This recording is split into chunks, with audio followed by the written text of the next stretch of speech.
Nandito tayo ngayon sa Benguet para sa isang camping with a challenge. Ang challenge ay ang makatulog ng komportable at mahimbing na walang inflatable bed, walang foam mattress, walang hot bed, walang kahit anong camping sleeping gear. Mapagtatagumpayan kaya natin ang challenge. Yan ang inyong aabangan. Let's go! You'll be just fine.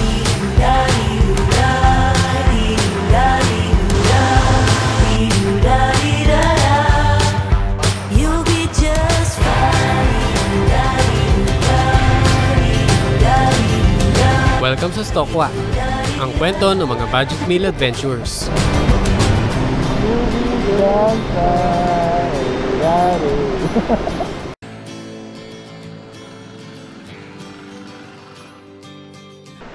Welcome to Dalupirip, Barangay Dalupirip, Itogon, Benguet, kung saan maghahanap tayo ng panibagong raw camping spot. At gaya ng narinig niyo sa intro, hindi lang tayo basta camping ngayon, gagawa tayo ng challenge. Kasama pa rin natin ang Cordillera Boys, si MJS Adventures, the Mighty Jonel na nakabit, Pinapan Trail, na may magandang t-shirt. Napakaganda ng t-shirt, oh. Hey, Takbong Banayad. Sa mga wala pa po, order na kayo. Naka-emboss yung Takbong Banayad. Tapos meron naka-emboss na Direct Gino at merong etiketa. Sa etiketa natin, ang ganda, oh. Etiketa na ating sticker. Kaya pala nanghingi kay Direct nung nakaraan. Ano na? Kaya nanghingi sa yung nakaraan Nanghingi? ng sticker. Bakit? Kailangan mo palang bumili ng t-shirt. Kaya wala akong binibigay na stickers kasi freebie siya sa damit. Si Dos ng Biyahero kasama din natin. Right. Wala siyang Takbong Banayad t-shirt kaya maiksi lang ang kanyang screen time. Ay, salamat nga pala sa lahat ng bumili ng Takbong Banayad t-shirt natin. Paubos na. Bili na kayo para makapaglabas tayo ng version 2. Thank you sa inyo lahat. Napaka-solid niyo. Summer, pagkatry ng daanan dito. Pero mas okay na to kaysa umulan. Hihirapan tayo pag umulan. Speaking of summer, darating na summer. Next year, mag-invite tayo another camping event. At syempre magdadagat tayo. Narito kayo sa aming secret beach campsite. Nga pala, hindi ko na mention last time na kami ay lahat naka-Freecon. Kaway ka nga, Dos. Ayan, ay, hindi ko pala kinapat.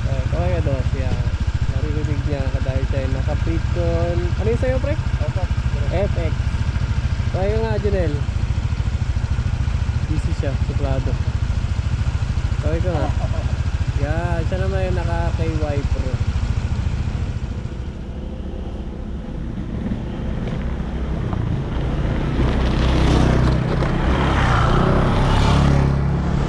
Sa pinakagusto ko dito sa part na to ng Itogon, yung mga napakalinis na ilog.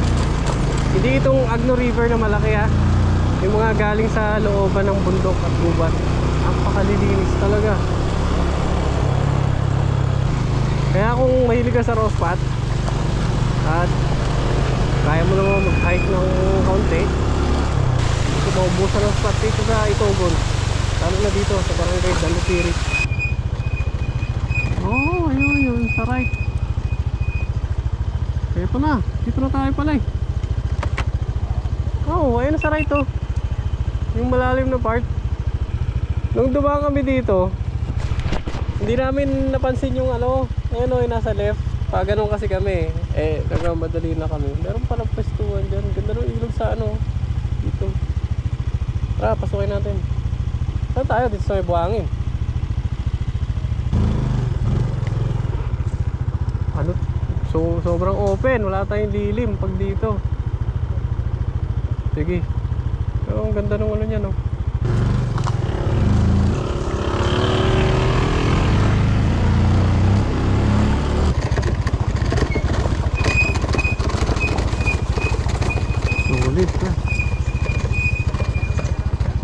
nga sa kanan eh. Dito ko titignan sa kanan.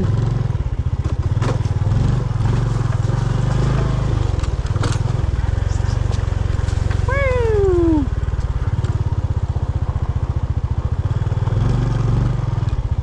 Ganda men. Kaso walang tawiran.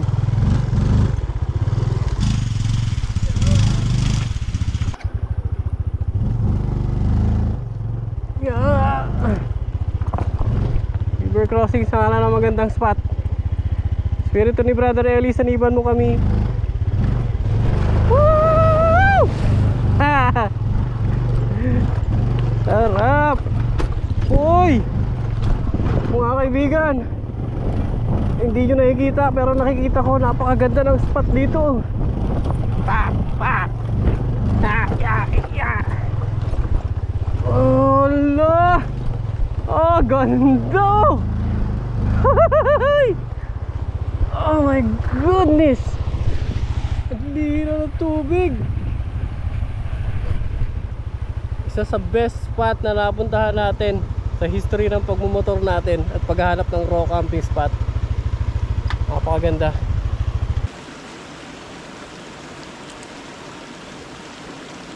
Bago ang lahat, pagandaan na natin ang ating mga kalaban. Off Deep Wood Spray para sa mga kagaya kong pinapapak ng mga niknik at lamok.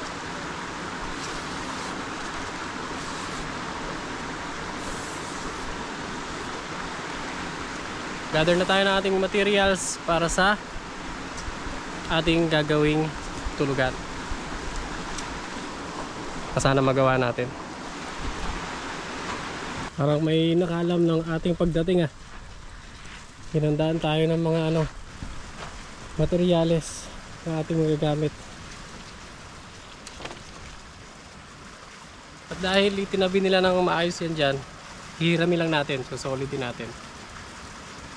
Dahil ang challenge natin ay makatulog ng maayos at komportable. Hindi pwedeng sa buhangin lang tayo matutulog at napakaraming bato. Gagawa tayo ng ating papag gamit itong mga kawayan na to.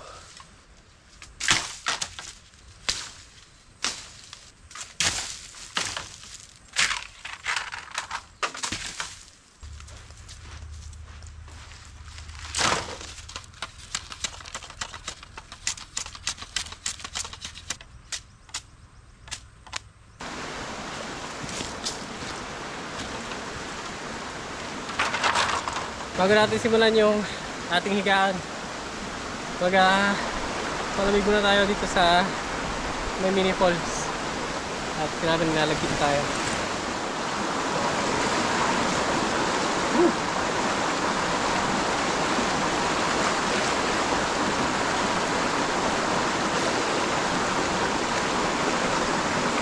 Ang ganang init. Siya ka pala, hindi naman gumana yung off Deep Wood Spray. Hindi ko alam kung kita.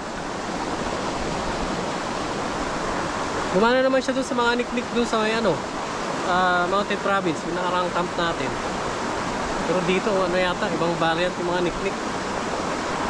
So tatry ko next yung efficacy oil na suggested ni Jalong after nating magpalamig dito.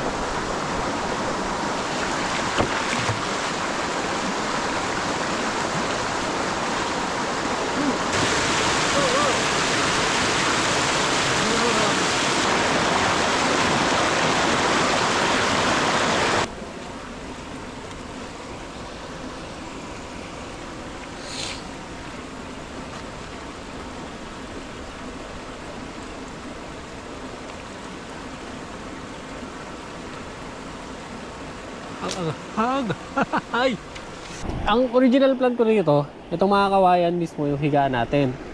Kaya lang, masyado marami yung kailangan nating kunin. Doble nito.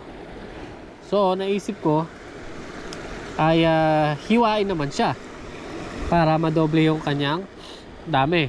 Kaya lang ninipis. Itong kawayan na to mahina ang klase. So, kakailanganin natin ng maraming brace. So imbis na hiwain, hahatiin. Hatiin ko na siya sa gitna. Dodoble yung dami niya, kalapad. Yun nga lang, iikli siya. Bali, likod lang talaga natin yung masasalo niya. Pero okay na yun. At least mas matipid siya sa energy na gawin. Okay mga kaibigan, meron na tayong balsa. Ayos. Sa maniwala kahit sa hindi, komportable ito. Tanong nyo pa sa asawa ko. Mas gusto ko na hihiga sa matigas, sa papag, sa kahoy na upuan kaysa sa kama. Sa kama nga namin, nagsasapin ako ng makapal na karton ng ref para hindi sumasakit yung likod ko. Kaya this is my definition of comfort.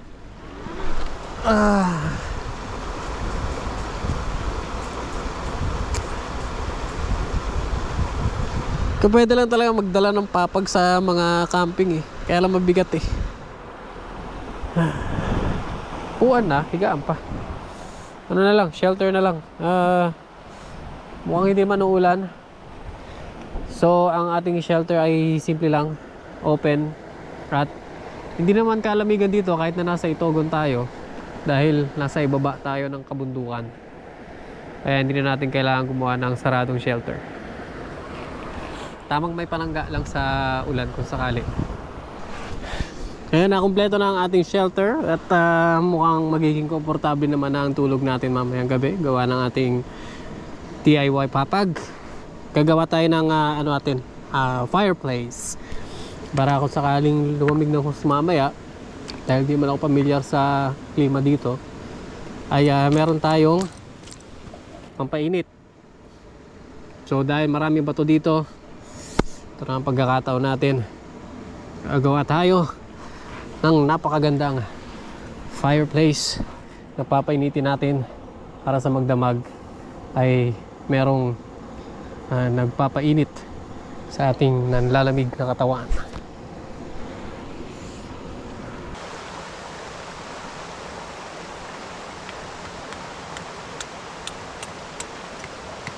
Meron nga palang nagtanong kung saan ko nabili itong ating knife. Dahil kakaiba nga yung kanyang itsura. Siguro na-enganyo si Sir. Yan po ay galing sa kaibigan nating si Jovi, aka Yogurt Man, aka nakalimutan ko yung page niya para sa kanyang mga panindang kutsilyo. I-display ko na lang. Kung interesado kayo sa mga ganyang klaseng knives and mga palakol, itak, mga native, gawa na yung fugaw. Yan. Check nyo yung kanyang page. Sa kanya ko rin nakuha tong ating itak. Ayaw kasi nung mabibigat sakto, meron siyang pinos. Ayun, 1 of 1, walang kapares. Although hindi siya pinanday, hinulma lang, hinugis ba, gamit ang grinder o kung ano mang gamit pang tabas ng bakal. Pero okay na rin, mas kakaiba. Saka hindi nga ganun kabigat.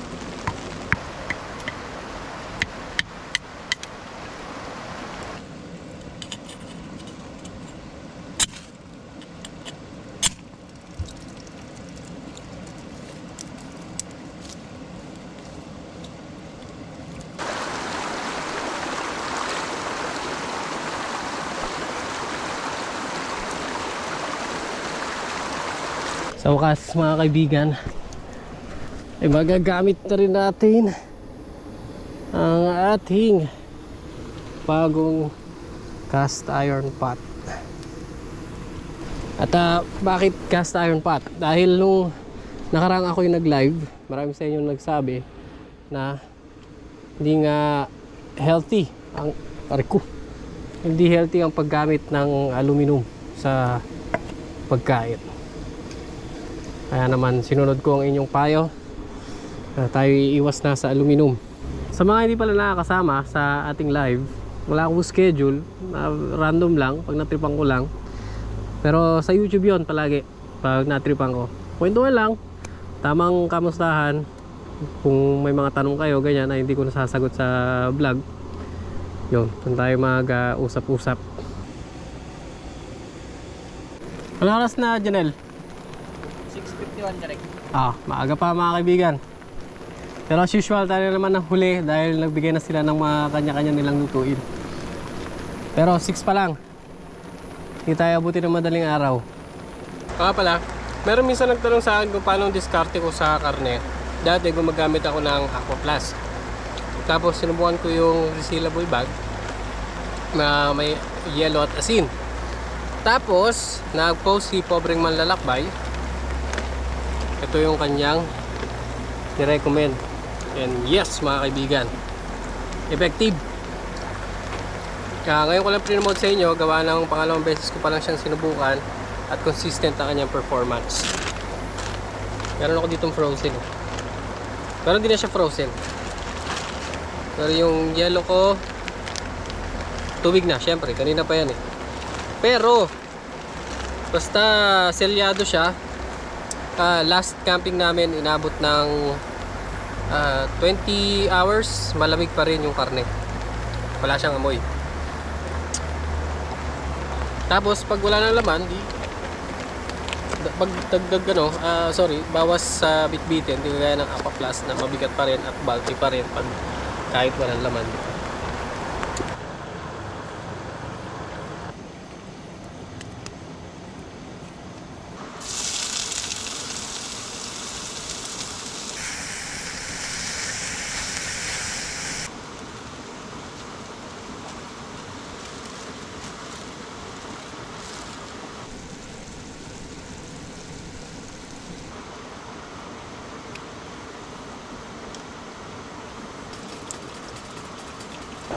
Habang hinihintay nating maluto yung ating sauce,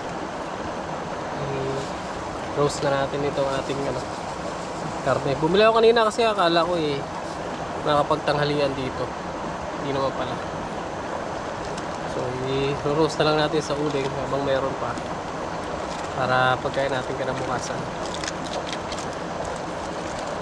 Ito na lang, lagi ako may dala. Uy!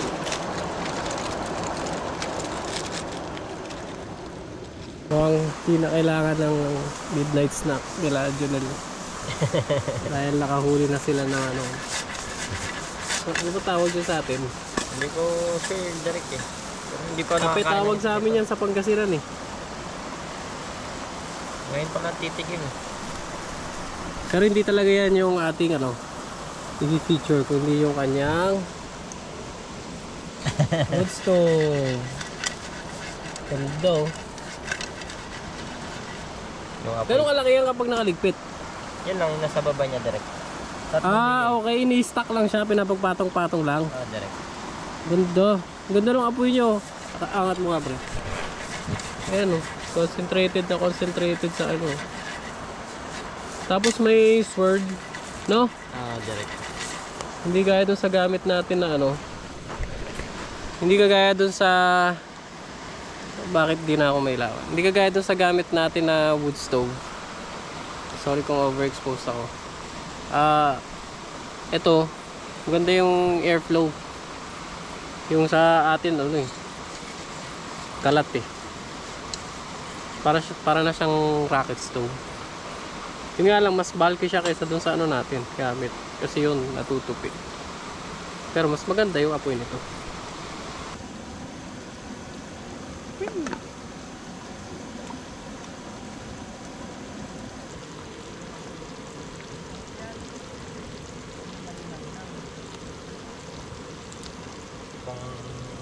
Kaya na hinabi ni Direk yan. Ano yun? Ayan, kamayan ulit. Huwag mo lang i-spoil. Panoorin nila sa akin. Kanya-kanyang kuha na lang ha. Ito pala yung pasta natin. Wala akong lagaya kaya nalagay ko na sa ziplock bag. Ayan. Time check. 8:01. 8:01 mga kaibigan. Congratulations! Another accomplishment mga kaibigan. Hindi na naman tayo inaabot ng madaling araw. Although tayo na late magluto sa amin tatlo, ayos pa rin. Hindi pa rin madaling araw. Oo, basta hindi madaling araw, panalo pa rin. Safe tayo sa bash. Pinapahirapan mo ang sarili mo eh, sabi. Speaking of pinapahirapan mga kaibigan, itong challenge natin na ito, syempre nakita nyo nahirapan tayong gumawa ng higaan. Pero kaya nga challenge eh, wala naman challenge na madali eh. Kasi nabuburingan na ako sa ulit-ulit natin ginagawa eh. Nagiging madali na siya eh. So medyo may factor na at alam kong ganun din sa inyo. Kaya naman sa mga susunod, hindi lang tayo basta camping lang. May mga challenge na tayo.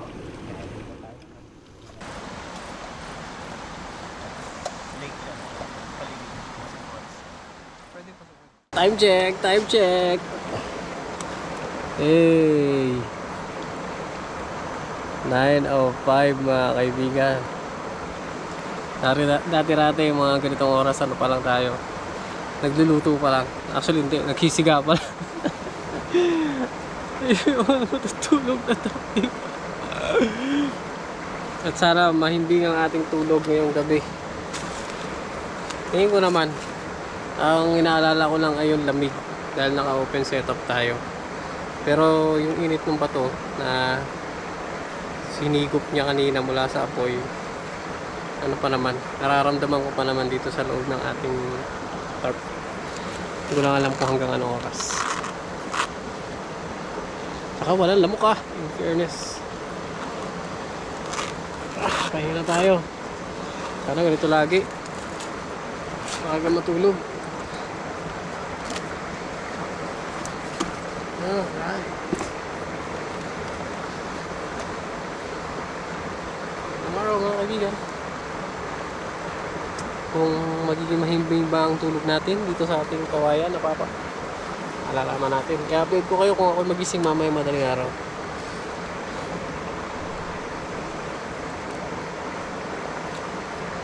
Good night. Uy.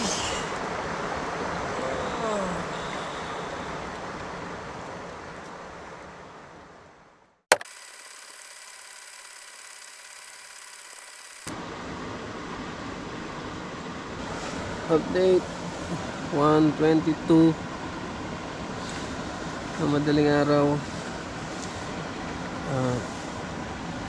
Nangangagat na yung langmeg, so sinara na natin itong ating tarp. Tapos yung bato na nakadangdang kanina sa uling, yan ang ating magiging kayakap ngayon. Sarap. Kahit ilang oras lang, init pa rin niya. So ngayon magpapainit sa atin magdamag. Yung ibang bato malamig na eh. Ito lang yung batong nag-iisang nakadangdang sa baga kanina. Kaya mainit pa rin siya hanggang ngayon. Oh, sarap. Subukan natin matulog ulit. So far yung higaan natin komportable, hindi masakit sa likod. Ewan ko lang bukas kung may mararamdaman tayong sakit pagising, pero okay pa siya. Yung lamig lang talaga.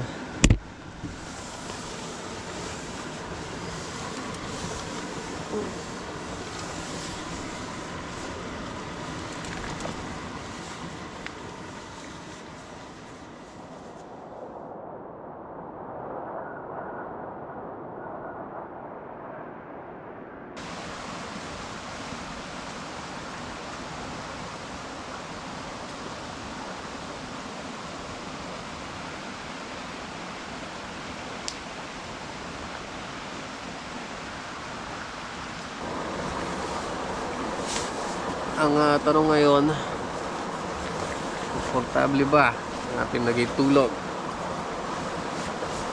Kaitawid ba natin ang challenge? Well, subjective naman kasi ang comfort. Komportable, oo, pero yung sarap ng tulog, wala, hindi natin naitawid. Kasi pagising-gising ako, hindi ko na matandaan kung beses na ako nagising. Pero no, napakarami ko naman panaginip. Kung sabihin malalim yung tulog ko kada after kong magising. Hindi naman tayo puyat. tipong pagising mo pagod na pagod. Ganda pa rin yung gising na. At ngayon ko lang napansin medyo heart shape yung bato ah. Ito yung niyakap natin kagabi na tumagal lang siguro mga 1 oras at kalahati. Tapos nawala na yung init niya. Pero init pa din. Sarap. Next time.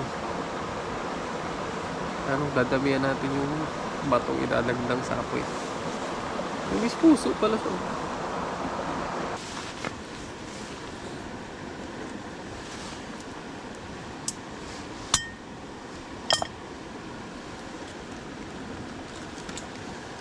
Parang hindi roast pork yung kinalabasan ah. Parang charcoal pork.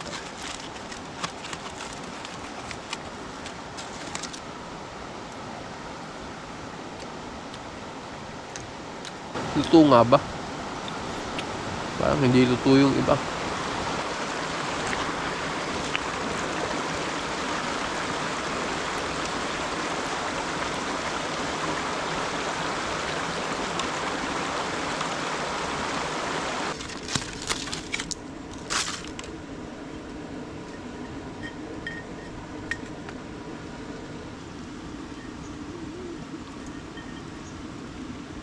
Aray!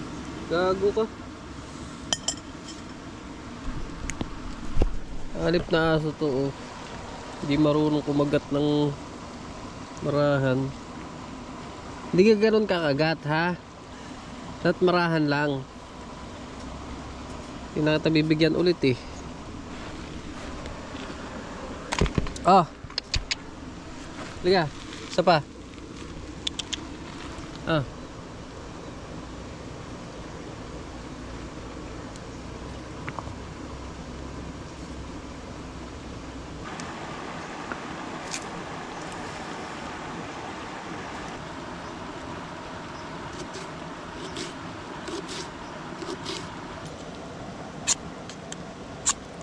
Bah. Hindi na gana.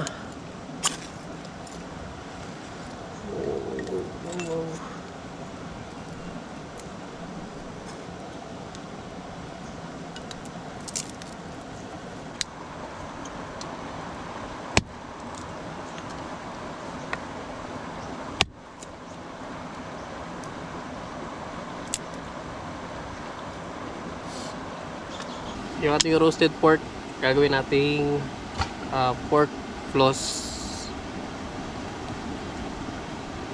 Pork floss. Oh, na merong hindi ko alam kung ano tawag doon. Basta ano, maraming onion na may pork floss, tapos parang pepper rice pero pork floss. Pero bago yan, morning routine muna tayo. Apple cider tea. Saan agad? Ah, kasi diniretso ko sa init. Medyo malamig yung glass.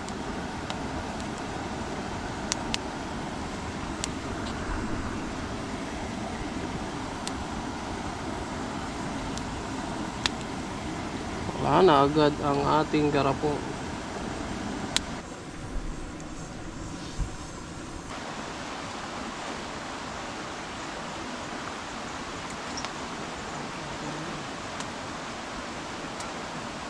Natuluyan yung ating garapon mga kaibigan. Hindi ko makakalaing ganun siya kalamig. Wala na tayong inuman.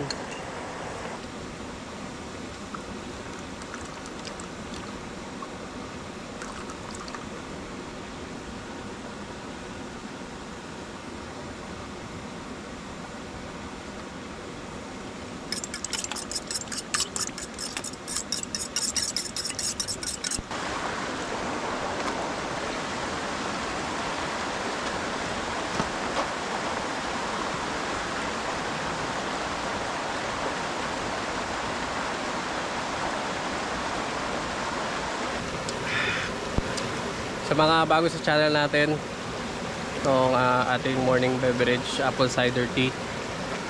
Effective siya sa akin ha, sa acid reflux.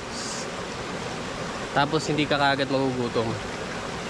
Kaya pag umaga, medyo nalilate yung almusal ko. So bagay sa mga nagda-diet.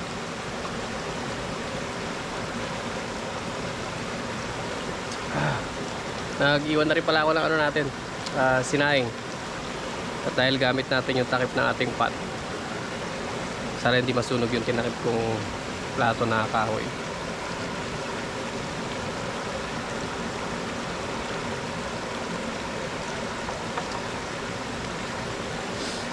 Sarap. Sarap na magmuni-muni.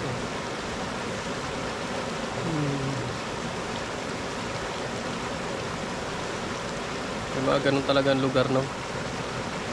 Na wala kang gustong gawin kundi tumitig sa kawalan.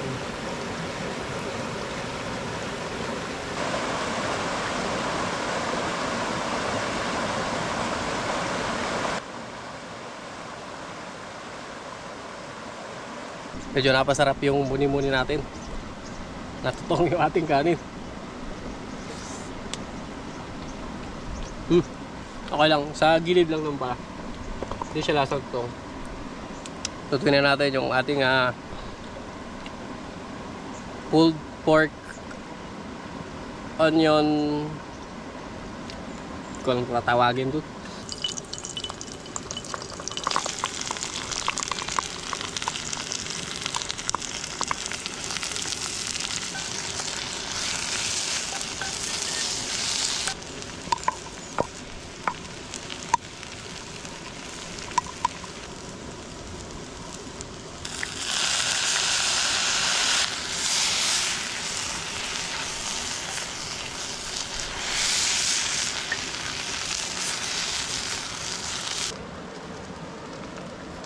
So, taste test mga kaibigan.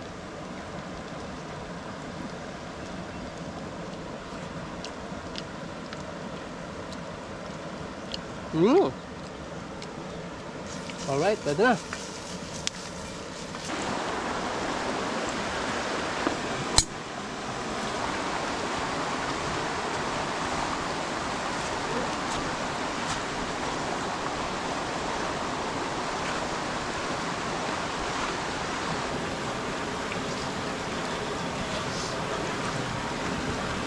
Kaya huli mo, Jonel. Sa direct. Yung huli si Jonel ng ano. Ang tawag namin dito ay sa dulo ng dila ako. Ano man tawag dito sa Pangasinan? Burnok. Ayan o. Parang maliliit na ano, clams. Sarap to sa luya. Sarap direct.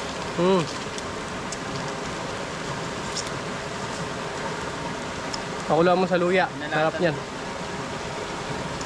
At merong pancake si Dos. Yes. Makapal na yung pancake niya ngayon. Saka hindi durog. Congratulations, Dos. Ruby. Saka pa. May uling din ako direct.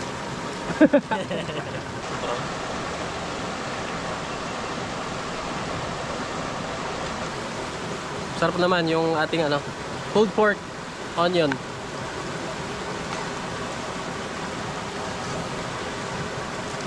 Pwede ko bagay sa pancake ni Dos yung ginawa nating pulled pork.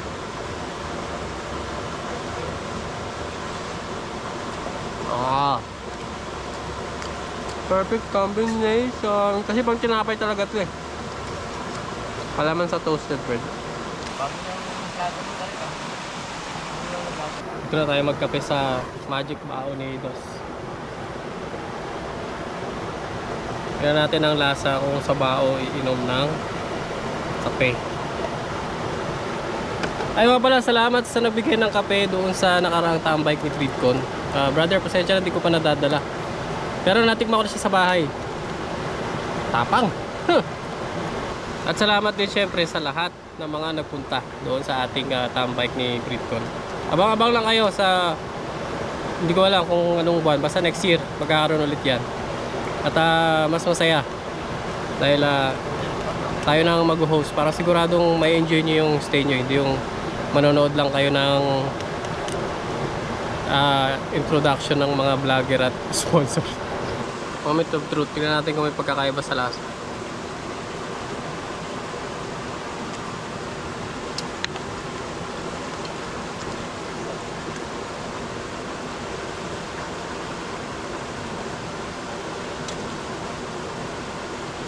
mas gusto ko pa rin sa ano, babasagin.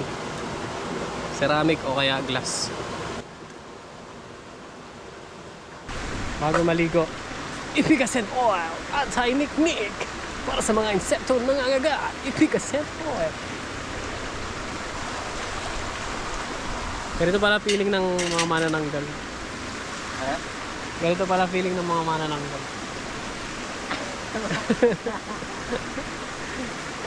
Kasi paborito tayo ng niknik eh. Uhuhuy! Lamig! Oh! Nga pala, update. Hindi ako niniknik kahapon after ko mag-efficacent. Mas effective siya sa off the foods spray. Pero yung off the food spray, effective sa lamok. Oh. Kaya lang kung hindi niya ma-deter yung niknik, parang masyado siyang mahal. Mag-lotion na lang ako. Off lotion. Sarap liguan yan. Sabi ni Dos, merong lagoon doon sa unahan. Pasukin natin, tignan natin.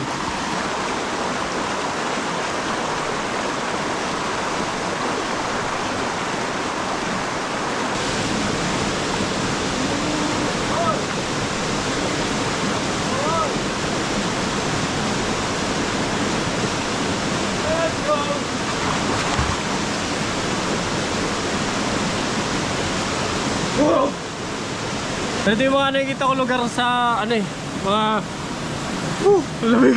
Mga show sa Discovery ba yun? Mga ano, kinukuha na ng gold. Nagda-dive sila tapos sa mga pagitan ng mga bato-bato sa ilalim ng tubig. Yung mga nakikita silang gold. Pili ko dito meron. Wala akong goggles. Grabe! Napakalino ng tubig! Pero napakalamig din.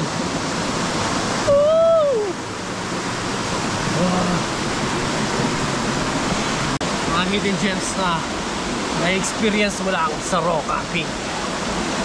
Kaya, kung hindi mo pa nasusubukan, mag-raw camping ka na.